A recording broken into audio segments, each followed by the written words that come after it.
In the past few years, tabletop gaming, particularly Dungeons & Dragons, has gone from a niche hobby to a worldwide brand. Fueled by the success of Stranger Things, Critical Role, Acquisitions Incorporated, and of course, the accessibility of online gaming. But all those elements aside, there was an extra ingredient in the mix that was essential to the hobby's success: the passion and creativity of its players. And what really fueled that was the Open Gaming License, or OGL. Under OGL 1.0, smaller creators could write, publish, and profit from their own contributions to the game. But now, Wizards of the Coast, the owners of Dungeons & Dragons, are attempting to monopolize the tabletop gaming market by rewriting the rules and putting virtually all of their smaller competitors out of business. This video is going to be a little different from the content that I usually put out here on D6 Damage.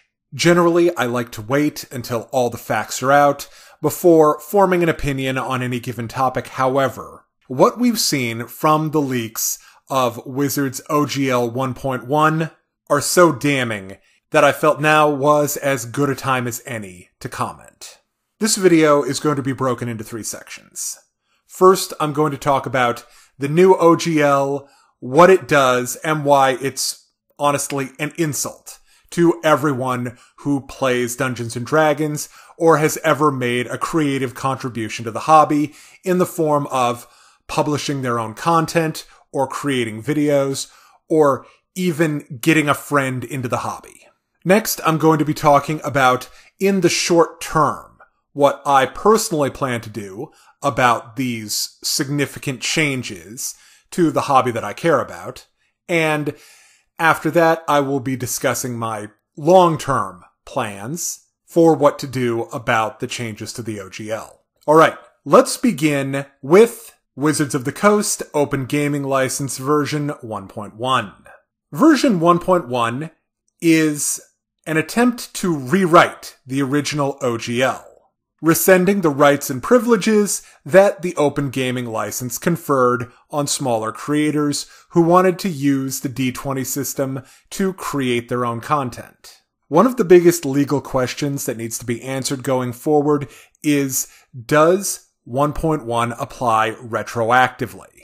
Now, I'm no legal expert, but that seems unlikely. But even if I was a legal expert, I still couldn't give you 100% opinion on anything because individual court battles will result how they result, and they can be dragged on for years. The new gaming license imposes several heavy restrictions on creators. First off, you have to identify yourself and your products to Wizards of the Coast. This isn't that different from how the Open Gaming License works now, but what's been added to that is you need to report your revenue. This is, of course, for royalties. The new OGL specifies that there will be royalties of 20 to 25% for those who make more than $750,000 per year. Now, most small creators don't make nearly that much. But still, this restriction will absolutely kill innovation and the work ethic of smaller creators. Creating new content, even for something that's as open and easy to access as the D20 system is or was, takes a lot of time and effort. So punishing people for success is absolutely the wrong way to encourage more and better content to be made. But even so, that won't dissuade the truly passionate, those who really care about their games or the things that they want to bring to the table. However, there are 2 more caveats to the Open Gaming License that will absolutely crush that. Wizards of the Coast owns the products that are created under the new Open Gaming License. This is the most egregious of the additions to the Open Gaming License. The ability for a major company to take a smaller creator's work and sell it because it uses their system, when they, frankly, didn't do any of the work, exercise any of the creativity, or compensate the smaller developer in any way, is an insult. Finally, as bad as that is, and it is very bad, Wizards reserves the right to change any of these rules at any time. What that means is that the applications of smaller creators to even produce content can simply be denied. That 20 to 25% royalties can go up or down. Those favored by the company will probably be given very favorable rates, while everyone else will get, well, shafted. So now that we've covered what exactly the Open Gaming License does, I want to talk about what in the short term I plan on doing about it. First up, I'm going to keep an eye on the situation.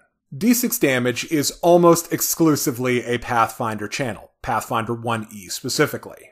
Pathfinder is based on the Open Gaming License, but it's the creation of Paizo. Paizo is one of the very few large competitors to Wizards and Dungeons & Dragons. Their response means a lot. They might choose to challenge the changes to the OGL in court, or they might cut some type of deal with Wizards, and that will affect what I do going forward. Until there's a full release of the OGL, and Paizo makes an official statement on them, I contacted them myself and they declined to comment. We don't really know what's going on. Legal battles and legal actions will set precedents, and we can all make our decisions on what we want to do from there. But also, in the meantime, I'm going to seriously reconsider buying products from Wizards of the Coast. Be it D&D sourcebooks, video games based on Dungeons & Dragons, Magic the Gathering cards, or the D&D movie Honor Among Thieves, which is coming to theaters March 31st. If you're displeased with the actions Wizards of the Coast has taken, not going to see the D&D movie might be a good choice. So, those are the short-term actions. Now let's talk about the long-term ones. These changes to the Open Gaming License will definitely impact Pathfinder 1st Edition, Pathfinder 2nd Edition, and Starfinder, all of which relate back to Dungeons & Dragons in some way, shape, or form. Personally, I suspect that Paizo will create an entirely new non-D20 system and fast-track that as Pathfinder 3. That is, of course, assuming that they choose not to cut a deal with Wizards, and or court battles don't go their way. Now, you may or may not be aware, I am a game developer. I produce content for Pathfinder, and I also produce video games. I was considering getting into the world of content for 5th edition and any new editions that Wizards was going to come out with for D&D, but I am no longer interested in doing that. Even if Wizards of the Coast decided to completely redo the OGL, remove the really unreasonable stuff, or even drop the idea entirely, I feel like I can never trust them again. I don't want to invest my time, effort, and creativity into something that a giant company is going to try and take. And beyond that, this can go beyond published content. We've seen recently the company Games Workshop, producers of Warhammer 40k and other tabletop gaming things, really crack down on the fan community that they'd built up, putting animators out of business and striking down YouTube channels that cover their content. So, going forward, maybe it's time for D6 Damage to broaden its horizons. I really appreciate you taking the time and effort to watch these videos. I like talking about games, I like making games, and I'd like to hear from you. Is there something else you'd be interested in me covering? Tabletop gaming is still a very big, very open world. There are other systems out there. If you have any thoughts and you'd like to share them, please leave a comment. I'd love to know what you're thinking. And I'd also be interested to know your take on the changes to the Open Gaming License. Thank you very much for watching D6 Damage and this impromptu video on some very big news in the world of tabletop gaming.